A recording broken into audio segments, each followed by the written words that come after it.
Hi hello നമസ്തേ എല്ലാവർക്കും സ്വാഗതം. അപ്പോൾ 10ാം ക്ലാസ് CBSE കുട്ടികൾക്കെല്ലാം പുതിയൊരു വീഡിയോയിലോട്ട് സ്വാഗതം. അപ്പോൾ എല്ലാ പരീക്ഷകളും കഴിഞ്ഞു. ഇനി അവസാനത്തെ ഒരു പരീക്ഷയായ സോഷ്യൽ സ്റ്റഡീസ് മാത്രമാണ് പെൻഡിങ് ഉള്ളത്. പരീക്ഷകളെല്ലാം കുഴപ്പമില്ല, ഒരു മോഡറേറ്റ് ആവറേജ് ലെവലിൽ ഉണ്ടായിരുന്നു. മാത്സ് കുറച്ച് ടഫായിരുന്നു എന്ന് തോന്നുന്നു. ഓരോ സെറ്റിനും ഓരോ ഇത് മാതിരി മാത്സ് സെറ്റ് 1 ഒക്കെ കുറച്ച് ടഫായിരുന്നു. പക്ഷെ എന്നാലും അപ്പോൾ അടുത്ത അവസാനത്തെ എക്സാം ആയ സോഷ്യൽ സയൻസ് എത്തിയിരിക്കുകയാണ്. ശനിയാഴ്ചയാണ് സോഷ്യൽ സയൻസ് എക്സാം. അതോടുകൂടി 10ാം ക്ലാസ് CBSE എക്സാം എല്ലാം കഴിയും. അപ്പൊ ഈ കഴിഞ്ഞ വർഷത്തെക്കാളും കുറച്ച് ഡിഫറെന്റ് ആയിട്ട് 10ാം ക്ലാസ് CBSE ഇപ്പം സോഷ്യൽ സയൻസ് എക്സാം എന്ന് പറയുന്നത് 4 സെക്ഷൻ ആയിട്ടായിരിക്കും. Section A, section B, section C, section D അങ്ങനെ ആയിരിക്കും. അപ്പൊ സെക്ഷൻ A എന്ന് പറയുമ്പോഴത്തേനും ഹിസ്റ്ററിയോ ജോഗ്രഫിയോ പിന്നെ സിവിക്സ് എക്കണോമിക്സ് ആ ഒരു ലെവലിലായിരിക്കും വരുന്നത്. History, geography, civics, economics 4 section ആയിട്ടായിരിക്കും എക്സാം ഉണ്ടാവുക. അപ്പൊ ഈ 4 സെക്ഷൻ എന്ന് പറയുമ്പോൾ ഓരോ സെക്ഷനിൽ നിന്ന് 20 മാർക്ക് ആയിരിക്കും. Total mark 80 mark. ഹിസ്റ്ററിയിൽ നിന്ന് 20 മാർക്ക്, ജോഗ്രഫിയിൽ നിന്ന് 20 മാർക്ക്, സിവിക്സിൽ നിന്ന് 20 മാർക്ക്, എക്കണോമിക്സിൽ നിന്ന് 20 മാർക്ക്. അങ്ങനെയായിരിക്കും ഡിവൈഡ് ചെയ്തിട്ടുണ്ടാകുക.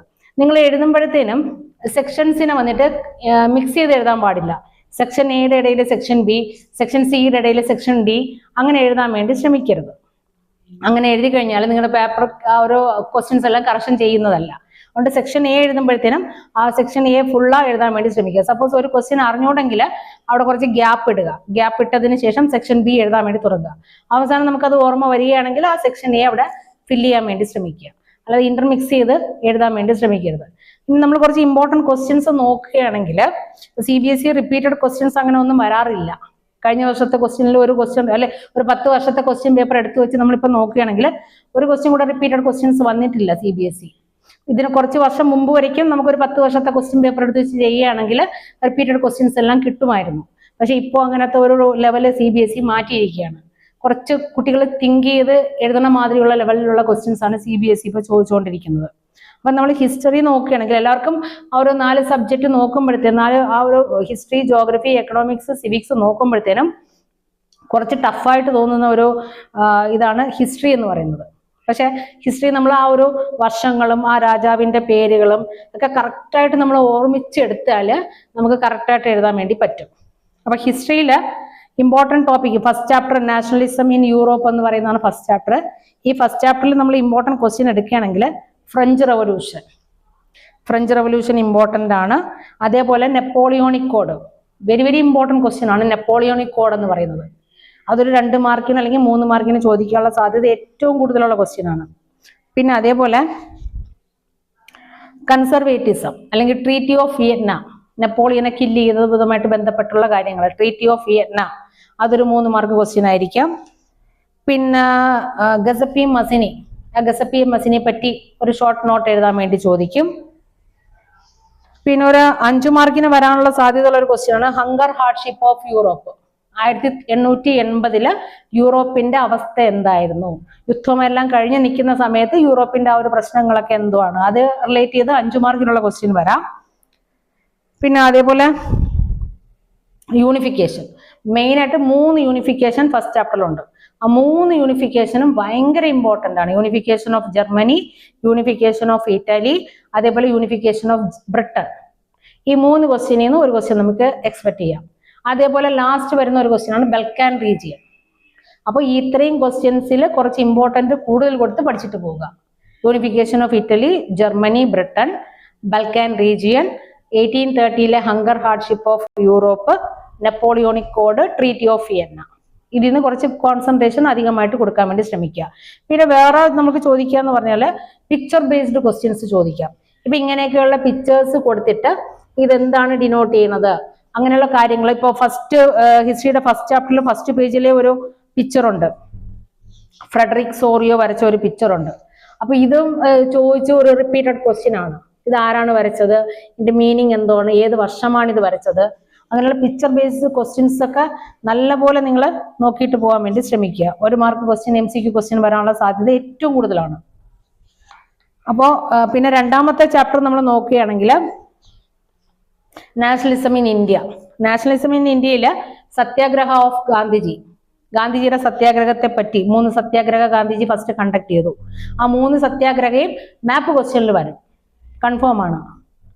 പിന്നെ വരുന്നത് ജാലിയൻ വാലാബാഗ് ഇൻസിഡന്റ്, അതൊരു 3 മാർക്കിന് നമുക്ക് ശ്രമിക്കാം. പിന്നെ ഗാന്ധിജിയുടെ 2 മൂവ്മെന്റ്, നോൺ കോപ്പറേഷൻ മൂവ്മെന്റും സിവിൽ ഡിസൊബീഡിയൻസ് മൂവ്മെന്റും 2 മാർക്ക് ഒരു ക്വസ്റ്റ്യൻ വരാം. പിന്നെ മൂവ്മെന്റ് കൺട്രി സൈഡിൽ എങ്ങനെയായിരുന്നു, ടൗൺ സൈഡിൽ എങ്ങനെയായിരുന്നു, പ്ലാന്റേഷൻ മൂവ്മെന്റ് എങ്ങനെയായിരുന്നു, പിന്നെ ചൗരി ചൗര മൂവ്മെന്റ്, ചൗരി ചൗര മൂവ്മെന്റ് വന്ന മാപ്പ് ക്വസ്റ്റ്യൻ ആയിരിക്കാം. പിന്നെ എന്തുകൊണ്ടാണ് Gandhiji civil non cooperation movement stop ചെയ്തത്? Very very important question. Why did Gandhiji stop non cooperation movement, അല്ലെങ്കിൽ why did Gandhiji relaunch civil disobedience movement? ഈ 2 ക്വസ്റ്റ്യനും ഇമ്പോർട്ടൻ്റ് ആണ്. പിന്നെ സാൾട്ട് മാർച്ച് ഒരു 3 മാർക്ക് ക്വസ്റ്റ്യൻ, പക്ഷെ അത് കഴിഞ്ഞ വർഷം ചോദിച്ചിട്ടുള്ള ഒരു ക്വസ്റ്റ്യൻ ആയിരുന്നു സാൾട്ട് മാർച്ച്. പിന്നെ ആ ഒരു ലാസ്റ്റ് ടോപ്പിക്കിൽ നമ്മൾ വരികയാണെങ്കിൽ ആ ഒരു സെൻസ് ഓഫ് കളക്റ്റീവ് ബിലോങ്ങിങ്സിൽ ഭാരത് മാതയുടെ പിക്ചർ പെയിന്റിങ് ക്രിയേറ്റ് ചെയ്തതാര്, ഭാരത് മാതയുടെ പിക്ചർ വരച്ചതാര്, പിന്നെ swadeshi movement, swaraj movement, swadeshi flag, swaraj flag, ആ ഒരു കോൺസെപ്റ്റും ഒരു ലാസ്റ്റ് ഒരു ടോപ്പിക്കിൽ നിന്ന് ചോദിക്കാം. ഇവിടെ നിന്നൊക്കെ ഒരു MCQ ചോദിക്കാനുള്ള അല്ലെങ്കിൽ ഒരു 3 മാർക്ക് ക്വസ്റ്റ്യൻ ഒക്കെ ചോദിക്കാനുള്ള സാധ്യത കൂടുതലാണ്. അപ്പൊ സത്യാഗ്രഹ ഓഫ് ഗാന്ധിജി നോക്കുക. പിന്നെ ആ ഒരു സ്വരാജ് ഫ്ലാഗ്, സ്വദേശി ഫ്ലാഗ് ഒന്ന് കവർ ചെയ്യുക.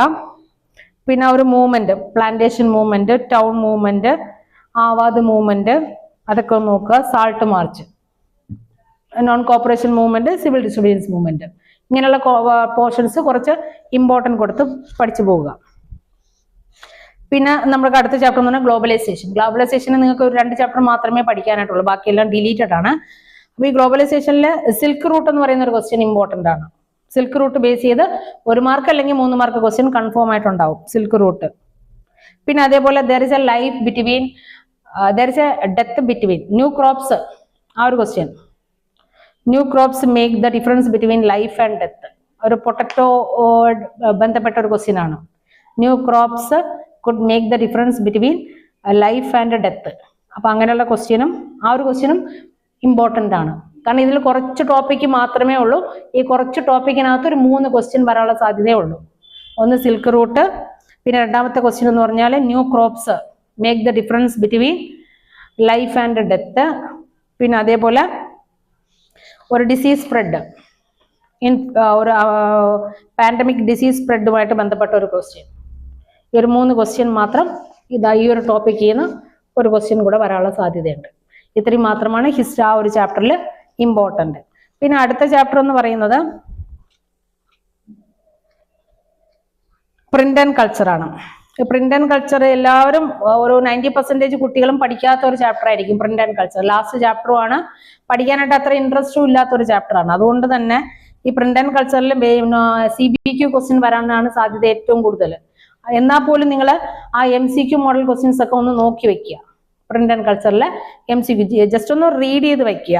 അപ്പൊ ഇതിലും വന്നിട്ട് ഈ ഒരു കഴിഞ്ഞ വർഷത്തെ ബോർഡ് എക്സാം ക്വസ്റ്റ്യൻ ആണിത്. ഇയാളുടെ ഈ ഒരു പിക്ചർ കൊടുത്തിട്ട് ഇത് ആരാണോ എന്ന് പറഞ്ഞ് കഴിഞ്ഞ വർഷത്തെ ബോർഡ് എക്സാം ക്വസ്റ്റ്യൻ ആണ്. അപ്പൊ ഇങ്ങനെയുള്ള പിക്ചർ ബേസ്ഡ് ക്വസ്റ്റ്യൻ ചോദിക്കാനുള്ള സാധ്യതയുണ്ട്. പിന്നെ നമ്മുടെ സെൻസർഷിപ്പിനെ പറ്റി, വെർണാക്കുലർ ആക്ട്, സെൻസർഷിപ്പിനെ പറ്റിയൊക്കെ കേസ് ബേസ്ഡ് ആണെങ്കിൽ പോലും ആ ഒരു കൊടുത്തിരിക്കുന്ന പാരഗ്രാഫിൽ ഒരു ആൻസർ പോലും ഉണ്ടാവാനുള്ള സാധ്യതയില്ല. നമ്മൾ ആ ഒരു ലെസന്റെ ഒരു കണ്ടന്റ് അറിഞ്ഞാൽ മാത്രമേ നമുക്ക് എഴുതാൻ വേണ്ടി പറ്റുള്ളൂ. അപ്പൊ ഇത്രയും ഒരു ടോപ്പിക്ക് നിങ്ങൾ ഹിസ്റ്ററിന്ന് പഠിച്ചിട്ട് പോവുക. നിങ്ങൾക്ക് നല്ലപോലെ ഹിസ്റ്ററി എഴുതാൻ വേണ്ടി പറ്റും. അപ്പോൾ ഓൾ ദ ബെസ്റ്റ്. എല്ലാവരും നല്ലപോലെ എഴുതുക.